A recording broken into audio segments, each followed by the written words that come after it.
Well, hey y'all, Joseph, welcome back to the channel. Talking today about building out this Blackmagic Pocket Cinema 6K handheld rig that we used for this previous week on Ash Wednesday to film the live feed, and how I built this out, why I built the things the way I did, and then also some of the footage from the worship service. I was out in the park outside, so we had two tripod cameras and then me running a mobile camera with comms. And our team switching, running the two tripod cameras, Blackmagics as well, and then this. So I'm just going to break it down and show you kind of what we did for the actual part of it. So as far as how this rig works and how it's built, the base of it again is the Blackmagic Pocket Cinema 6K here, small rig cage, a small rig top handle, Andy Cine Bright X7, X Bright 7 ultra bright monitor, great for shooting in daylight. Really helps me nail focus here. And then also I decided to use a stabilized lens. So this is the Canon EFS 17 to 55 millimeter lens. It's got f2.8, so it's great. It's a nice lens for those crop frame sensors, but like I said, on a Super 35 body, it's amazing and it looks really great. So also what we've got on here is a matte box to help block out some of the lights we're using. You can also add filters on this. There's a small rig matte box with top flag. On the side here, small rig follow focus to be able to pull focus whenever I want to. And then obviously a bunch of cables. For power source, this is the Core SWX, which is perfect for what I need. You can also adapt it to use it for other things. And then it's on a rail system and a tripod mount so that I could then also slide this onto a tripod if I needed to run quick to do something else. I think that covers all the parts and pieces, and one very important thing for your mobile camera operator. This is the Hollyland 400S Mars transmitter, a lower grade quality transmitter. For us, this is perfect. The latency is nice on it. So what happens is when I'm filming and shooting, just like this, the actual process of doing this, what will happen is this transmitter sends to the team in the back, who then put it on the live stream. So then it is, a few milliseconds off. If someone's speaking quickly, you can see it in the live stream. But most times for songs or music or a worship service, it's not going to be noticeable on YouTube. Most people think it's just something wrong with YouTube. So there's a pro tip for you.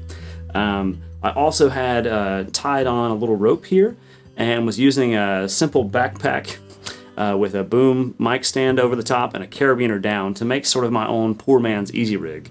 And the balance on this is pretty good, I will say. Like I said, it just holds up like that. It weighs quite a bit, which is nice when you're shooting because then it actually gives you really stable shots.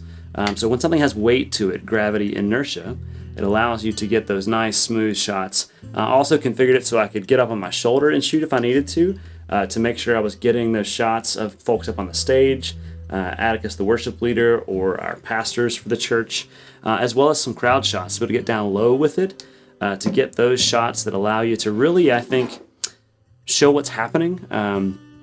One of the big things for worship services that I notice is often the people who are featured in worship service are typically those leading worship. And that's okay, but worship and gathering the congregation together is about more than just the people on the stage. The musicians, the people speaking, people leading prayers or liturgy. And in the service for Ash Wednesday, a big part of Ash Wednesday is remembering our own mortality. And so you take ashes and oil, never water because it causes a caustic burn. Pro tip, you take oil and ashes, you have your forehead marked with the sign of ashes as a symbol of our mortality and also our intent for repentance during this 40 season of Lent leading up to Holy Week and Easter in the Christian tradition. Lots of different traditions do it different ways, but in this service of worship, we actually burned palm branches as a sign of our intention for repentance, anticipating that the Palm Sunday palm waving that comes on the Sunday before Easter, in Jesus' triumphal entry into Jerusalem, that some of those same folks waving the palm branches were some of the same people shouting, "Crucify him," later in the week. And symbolically, for a lot of us, that is also what we acknowledge. Typically, during Palm Sunday, if you're a tradition or church that uses palms in worship for processions of cute children or just people in the pews waving them, you save those palms and then you keep them until the next year and you burn them in a sort of a ritual time, liturgical time, to then create the ashes that we apply to and put on the foreheads of people to remind them of their mortality. One thing I'll say for me as a pastor and someone who's helping film these things is to try and convey that sense of how it feels for people online who are not able to be in person. We did the service outside, trying to help everyone feel comfortable. If you feel distanced and masked or unmasked, we're outside, so it was nice. We had beautiful weather, so I can't complain about that. But this sort of enters us into the season of Lent. Back last year during the height of the pandemic, we did Ash Wednesday outside, run and gun, rolling and going, and it worked really well.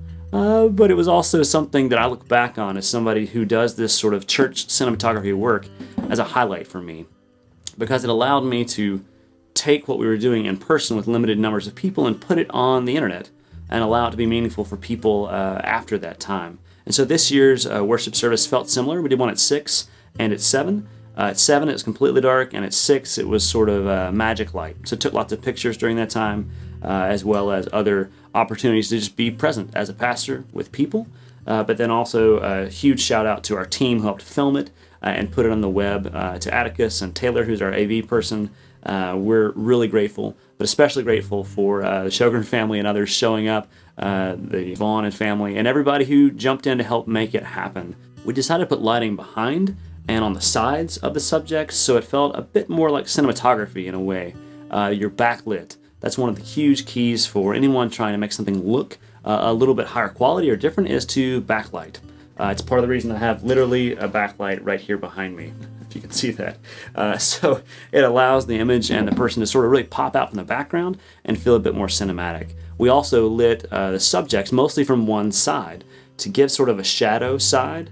Again, that's another one of those sort of cinematography type things. It's really not hard to do, and frankly, then you don't have to set up quite as many lights. And where do you put lights in front of people? You can't put lights in front of the subjects unless they're way back, because there's a congregation sitting there. And so what we decided to do was put lights on the side and on the back, actually shooting up from the bottom to sort of give a little bit different feel to the worship service. So that's a lot about the Blackmagic Pocket Cinema 6K, as well as sort of some of the philosophy or even theology behind how we filmed this past week's Ash Wednesday service here at Oak Grove. But I just want to take a moment and say thanks for watching the channel. If you're somebody who's interested in these things, reach out to me. I've had some folks reach out about how we do things. Be delighted to share more about that on this channel, as well as point you in the direction of the YouTube channel for the church. So I think that's all for today's video. Thanks again. If you want more things like this, please do subscribe to the channel, like this video, and share it with some folks who might also be interested in church cinematography and finding ways to do this kind of work to tell meaningful stories for people, that they might be changed and transformed, and the world might become a better, more including, more welcoming, and more loving place. So that's all for today. We'll see you in the next video. Peace.